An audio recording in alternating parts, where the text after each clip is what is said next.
최악의 상황에서 나온 최고의 드라마였습니다. 내년 아시아 시리즈는 아시아 최강 한국에서 열릴 예정입니다.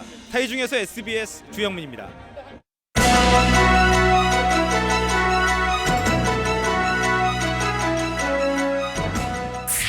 유로존 경제 위기가 장기화되면서 울산 지역 경제에도 빨간불이 켜졌습니다. 각종 경제 지표도 하향 곡선을 그리고 있습니다. 울산시가 3호대 숲 일원의 생태공원을 추진하면서 수십만 그루의 나무가 자생하고 있는 숲이 훼손될 위기를 맞고 있습니다. 그동안 남구 갑 출마설이 나돌던 조승수 국회의원이 내년 총선에서 북구 출마를 선언해 민주노동당 김창현 시당위원장과 치열한 각축이 예상됩니다. 대형마트에서 상습적으로 스마트폰을 훔친 10대가 경찰에 구속됐습니다. 훔친 스마트폰은 몽골로 팔려나갔습니다. 방범장치가 허술한 변두리 주택만을 노린 절도 사건이 잇따라 주민들이 불안해하고 있습니다. 세계 에이즈의 날을 맞아 잘못된 편견을 바로잡기 위한 홍보 캠페인이 펼쳐졌습니다. 6년 만에 K리그 정상을 노리는 울산 현대가 문수 경기장에서 전북 현대와 챔피언 결정전 1차전을 펼쳤습니다. 여러분 안녕하십니까? 11월 30일 수요일 UBC 프라임 뉴스입니다. 수출 중심의 대기업이 많은 울산 지역 경제는 그동안 웬만한 악재에도 흔들림이 없었습니다. 하지만 최근 유로존 경제 위기가 장기화되면서 상황이 크게 악화되는 모습입니다. 보도에 서영만 기자입니다. 현대자동차의 올 상반기 유럽시장 판매량은 20만 2천 대. 지난해에 비해 5%가량 늘었지만 미국 판매 증가율 26%, 중국 17%에 비하면 절반에도 못 미치는 수준입니다. 2천만 대를 바라봤던 유럽 자동차 시장이 내리 4년째 줄면서 1,500만 대 선까지 주저앉은 탓입니다. 그나마 자동차는 나은 편입니다. 다른 업종은 유럽 재정 위기에 직접적인 영향권에 접어들었습니다. 선박의 경우도 수주 상황이 상당히 좋은데 기존에 발주되었던 물량이라든지 또 계약된 물량들이 연기라든지 취소될 가능성이 높아 지역 수출에도 적지 않은 영향을 미칠 것으로 예상되고 있습니다. 특히 수출기업의 경기가 불투명한 것으로 전망됐습니다.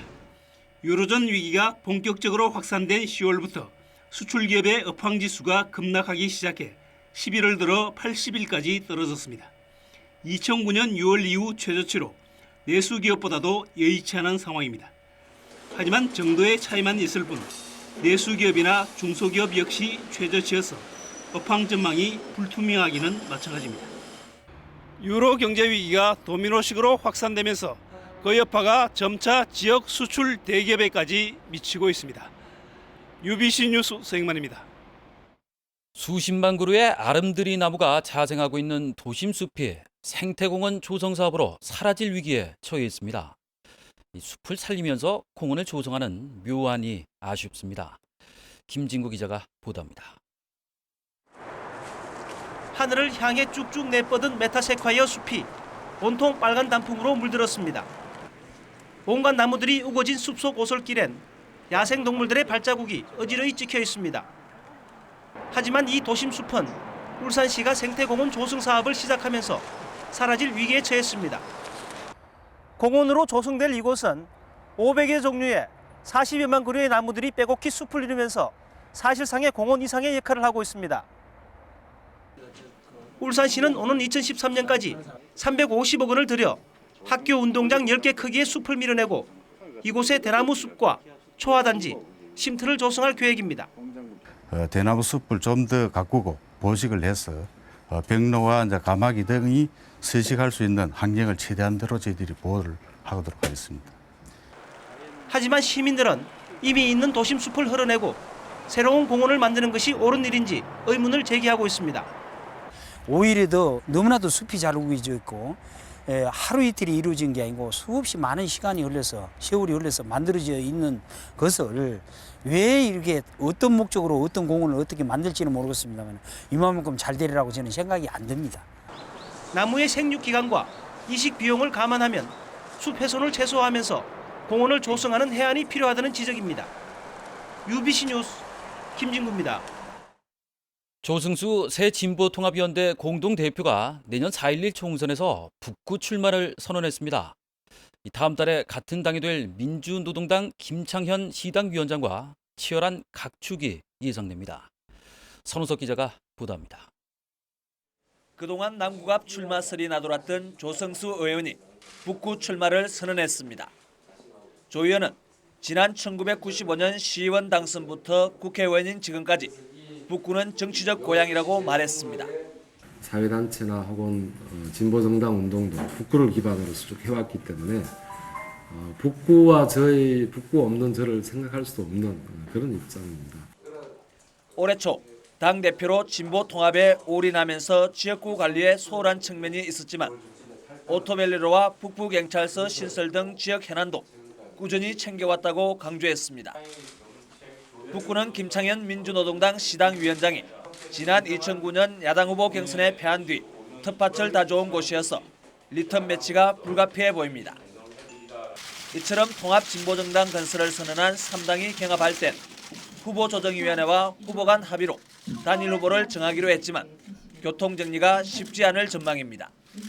한편 통합진보정당은 다음 달 11일 창당 선포대회를 갖고 26일 울산시당을 창당한 뒤 내년 1월 15일 중앙당 창당대회를 갖는다는 일정입니다.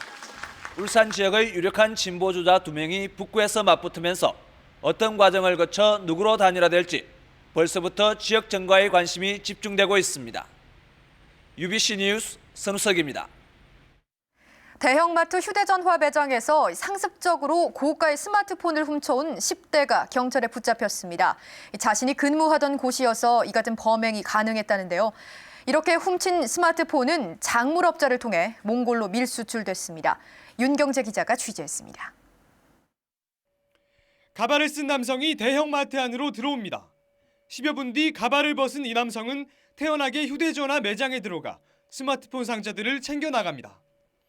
19살 김모군은 지난 8일부터 대형마트 2곳에서 3차례에 걸쳐 스마트폰 23대, 시가 1,700만 원 상당을 훔쳤습니다. 그냥 그쪽에서 근무를 했었어요. 시간 결정을 잘 하세요. 네. 김 군은 훔친 스마트폰을 인터넷 중고 사이트를 통해 울산 지역 판매책에게 팔았고 전국의 수집망을 가진 서울의 판매책이 다시 몽골로 팔아넘겼습니다. 몽골인 작물업자를 통해 몽골로 넘어간 스마트폰은 대당 80여만 원의 가격에 팔렸습니다. 스마트폰이 몽골에 가면 잘 팔리나요? 네. 이들은 스마트폰의 경우 유심칩만 갈아 끼우면 해외에서도 그대로 사용할 수 있다는 점을 악용했습니다. 일단 그 도난이나 분실된 휴대폰이 해외로 밀반출되어 버리다 보니까 추적 수사에 상당히 어려움이 있습니다. 경찰은 김 군과 몽골인 2명 등 모두 3명을 절도와 작물 취득 등의 혐의로 구속했습니다. UBC 뉴스 윤경재입니다. 최근 변두리 주택에서 절도 사건이 잇따르고 있습니다. 같은 날 한 곳에서 3집이 털렸는데 취약한 방범과 허술한 금품 보관도 문제였습니다. 조윤호 기자의 보도입니다. 울주군의 한 변두리 주택가. 지난 1일 아침 주택 3곳에 도둑이 들어 모두 1,400만 원어치의 금품이 털렸습니다. 3곳 모두 창문을 통해 손쉽게 침입했는데 첫 번째 집은 장판 밑에 현금 200만 원을 보관하다 피해를 입었습니다. 나올 때 없어가 여 밑에 이제 자리 밑에 내가 항상 있거든요. 그래야 내가 일하러 다닌다고 그래 밑에 못 가고 그러니까. 두 번째 집은 돼지 저금통에 있던 현금 50만 원이 털렸고 세 번째 집은 서랍 안에 넣어둔 귀금속 800만 원어치를 도난당했습니다. 이처럼 절도 사건이 잇따르고 있지만 노인들이 여전히 무심코 통장에 비밀번호를 적어놓습니다. 돈 빼러가면 할머니 비밀번호 얼마야 물으면 갑작스레 물으면 내가 생각이 어떻게 안 나잖아요. 그래가 내가 특히 농촌 지역의 마을은 이처럼 담벼락이 낮은 데다 CCTV가 설치되어 있지 않기 때문에 절도에 쉽게 노출되어 있는 실정입니다. 경찰은 창문에 묻은 지문을 토대로 30대 회사원을 용의자로 검거했지만 노인들도 금품 관리에 신경 써줄 것을 당부했습니다. UBC 뉴스 조인호입니다.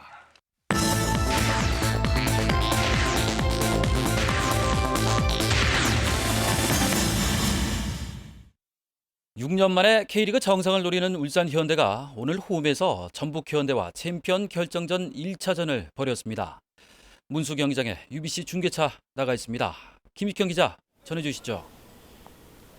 네, 조금 전 경기가 끝났습니다. 90분간의 혈투 끝에 울산이 1대2로 홈에서 아쉽게 패하고 말았습니다.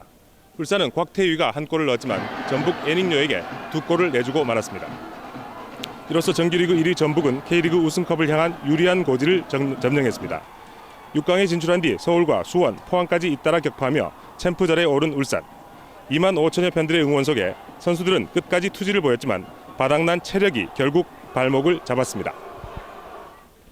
오늘 비도 오고 선수 상당히 체력적으로 문제가 있었는데 열심히 잘 싸워줬습니다. 아직까지 또 의외의 경기가 있기 때문에 잘 준비해가지고 마지막까지 우리 울산 팬들한테 기쁨을 안겨주도록 노력하겠습니다.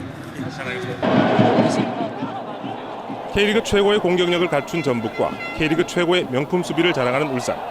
현대가의 대결 그리고 창과 방패의 대결로 관심을 모았던 양팀의 경기는 결국 창의 승리로 끝났습니다. 양팀의 두 번째 대결은 일요일은 오는 4일 오후 1시 반 전주에서 열립니다. 울산 현대는 오늘 경기를 패함에 따라 원정 경기에서 2골 차 이상으로 이겨야 우승할 수 있게 됐습니다. 지금까지 K리그 챔피언 결정전 1차전이 열린 문수 경기장에서 UBC 뉴스 김익현입니다. 한편 2011 K리그 챔피언 결정전에 울산 현대와 전북 현대가 맞붙게 되자 축구계와 현대가 인사들이 대거 경기장을 찾았습니다. 1차전이 열린 문수구장에는 정몽준 전 피파 부회장과 정몽규 프로축구연맹 회장, 그리고 올 시즌 메인 스폰서인 현대오일뱅크 권혁압 사장과 박명호 시장 등이 경기장을 찾았습니다. 울산 현대는 홈팬들을 위해서 오늘 경기를 울산 시민데이로 정해 무료로 입장시켰습니다. 다음 소식입니다. 내일은 세계 에이즈의 날입니다. 이 치료법 개발로 에이즈는 더 이상 사형 선고가 아닌데도 막연한 두려움이 극복의 걸림돌이라고 합니다. 이영남 기자가 보도합니다. 우리나라의 에이즈 감염자 수는 지난해 말 기준 7,600여 명. 해마다 700명 정도가 새로 감염되지만 시중에는 잘못된 정보도 난무합니다. 식기라든지 쓰는 것도 다 따로 이제 생활해야 되고, 그래서 에이즈 걸린 사람한테는 접근을 안 하는 게. 에이즈의 경우 예방과 치료의 가장 큰 걸림돌은 많은 사람들의 잘못된 편견입니다. 이제 치료법 개발로 장기 생존도 가능한 상태입니다. 정기적으로 검진을 받고 건강관리를 잘 하시게 되면 건강이들하고 똑같이 10년에서 20년, 30년, 길게는 4, 50년 이렇게 사시죠. 99%가 성접촉으로 감염되기 때문에 주의하면 에이즈 감염을 막을 수 있습니다. 감염자 조기 치료를 위해 보건당국도 치료와 지원 체계를 갖추고 있습니다. 무료로 검사를 받을 수 있고요. 본인이 꼭 원하신다면 익명으로도 가능합니다. 만약에 양성 판정을 받게 되면 저희들 보건소에서 환자 진료비는 지원을 해드리고 있습니다. 에이즈는 분명 경계를 늦출 수 없는 전염병이지만 막연한 두려움으로 숨기는 것이 더욱 위험하다고 전문가들은 조언합니다. UBC 뉴스 이영남입니다. 고항류 사용을 골자로 하는 환경기본주례안이 의장 직권상정으로 통과되자 야당과 진보 시민단체들의 반발이 이어지고 있습니다. 민주노동당 시의원단은 주례안에 문제가 있다며 재개정 활동을 벌이겠다고 밝혔고, 진보적 시민사회단체들은 환경 문제는 사전 예방해야 한다는 원칙을 포기한 것이라고 비난했습니다. 오늘 새벽 1시 50분쯤 남구 성암동의 한 선박 부품 도장업체에서 불이 나 소방서 추산 1,000만 원 상당의 재산 피해를 내고 30여 분 만에 꺼졌습니다. 소방당국은 도장 작업장 내부에서 전기 합선으로 불이 시작된 것으로 보고 정확한 화재 원인을 조사하고 있습니다. 남부경찰서는 불법 스포츠 도박 사이트를 개설해 부당 이익을 챙긴 혐의로 사이트 운영자 31살 박모 씨 등 3명에 대해 구속영장을 신청했습니다. 이들은 지난해 10월부터 8개월 동안 중국과 홍콩에 서버를 둔 스포츠 토토 도박 사이트를 개설해 150여 명으로부터 판돈 6억 원을 입금받아 4천만 원 상당의 부당 이익을 챙긴 혐의를 받고 있습니다. 다음은 간추린 뉴스입니다. 올해 사회복지자원봉사대회가 오늘 500여 명의 자원봉사자들이 참석한 가운데 열렸습니다. 오늘 행사에서는 17개 봉사단체와 개인이 울산시장상 등 각종 표창을 받았고, 우수 봉사자에게는 봉사활동 시간에 따라 배지와 스카프도 전달했습니다. 남구청은 오늘 남구도시관리공단 앞에서 팔도공원 준공식을 가졌습니다. 팔도공원은 제주도의 초록빛공원과 충청도의 정다운공원, 호남의 동그라미공원과 강원의 풀빛공원 등 4곳이며 지역 특색에 맞게 조성된 만큼 지역 향후회가 관리하게 됩니다. 경암문화장학재단 이금식 이사장은 오늘 중구 라이온스 회관에서 장학금과 문화예술기금 등 모두 5천만 원을 전달했습니다. 경암재단은 장학생 12명에게 1,500만 원의 장학금을, 사회복지와 문화예술단체에는 3,500만 원의 기금을 지원했습니다. 한나라당 안효대 의원과 울산 시니어포럼은 오늘 동구 한마음회관에서 노인과 정년퇴직자 복지정책 토론회를 열었습니다. 토론회에서 안양과학대 이준용 교수는 베이비 부모와 은퇴를, 울산발전연구원 김혜림 실장은 동구 지역 중고령자 지역 케어와 일자리 창출 방안에 대해 발표했습니다. 진보신당 울산시당은 오늘 기자회견을 갖고 진보 좌파 정당 건설을 위한 울산 연석회의 구성을 제안했습니다. 진보신당 울산시당은 최근 권진회 씨를 시당위원장으로 선출하는 등 당직 인선을 끝내고 내년 총선에 대비해 사회당과 함께 진보 좌파 정당 구성을 위한 논의를 시작할 계획이라고 밝혔습니다. 현대중공업그룹은 오늘 김병호 현대미포조선 전무를 부사장으로 승진 발령하는 등 5개 계열사 85명에 대한 임원 인사를 단행했습니다. 오늘 인사에서 현대중공업 김현철 상무 등 11명이 전무로, 박기갑 상무보 등 29명이 상무로 승진하고 안교길 부장 등 44명이 상무보로 선임됐습니다. 현대중공업은 오늘 동구 서부축구장에서 사랑의 김장 담그기 행사를 가졌습니다. 21년째를 맡고 있는 올해 행사에서는 최근 자선 바자회 수익금으로 12,000포기의 김장을 담가 어려운 이웃과 시설에 전달했습니다. 울산시 상수도사업본부는 오늘 중구 우정동 장춘로에서 누수탐사 체험행사를 가졌습니다. 누수탐사팀은 전자식 탐사기와 청음기 등 최첨단 장비를 이용해 수돗물 누수 지점을 찾아내는 과정을 시연했습니다. 네, 지금도 빗줄기가 이어지고 있는데요. 성경희 기상캐스터, 언제까지 비가 올까요? 네, 이번 비는 내일 새벽까지 이어지겠습니다. 예상 강수량은 5에서 10mm로 많지 않겠는데요. 다만 비보다는 바람이 더 문제입니다. 현재 울산 지역에 강풍특보가 내려진 상태인데요. 오늘 밤 사이는 물론이고 내일 낮 동안에도 바람이 강하게 불겠습니다. 시설물 관리 철저히 하셔야겠습니다. 오후부터는 하늘이 차차 개겠지만 낮 기온이 9도에 머물러서 오늘보다는 더 춥겠습니다. 내일은 차차 고기압 가장자리에 들면서 대부분 지방이 낮부터는 차차 개겠습니다. 다만 동해안 지방은 동풍의 영향으로 강한 바람이 불겠고 강원 영동 지방은 내일 밤부터 다시 비나 눈이 이어질 전망입니다. 내일 아침 오늘보다 춥겠습니다. 서울은 2도, 강릉은 1도로 출발하겠습니다. 영남 지방 새벽까지 비가 온 후 가끔 구름 많은 날씨가 예상됩니다. 아침 기온 5도 안팎, 낮 최고 기온은 10도 안팎을 보이겠습니다. 현재 전 해상에는 풍랑 경보가 내려진 가운데 내일도 3에서 6m까지 매우 높게 일겠습니다. 금요일 밤부터 다시 비가 내릴 전망입니다. 비는 토요일까지 이어지겠고 그 밖의 날은 가끔 구름 낀 날씨가 예상됩니다. 날씨였습니다. 눈 뜨면 커피부터 찾는 당신. 그의 몸에 카제인 나트륨이 좋을까, 우유가 좋을까? 프림의 주먹. 프림까지 좋은 커피. 프렌치 카페, 카페믹스. 아직도 요실금 때문에 고민하세요? 성인 여성 3명 중 1명이 겪는 아주 흔한 증상이래요. 그러니까 너무 걱정하지 마세요. 외출할 땐 요 디펜드 팬티가 있잖아요. 등산이나 운동하다 배에 힘이 들어가도 걱정 없고요. 외출해서 마음껏 움직여도 안심이죠.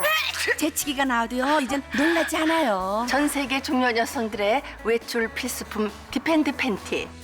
감쪽 같은 맵시에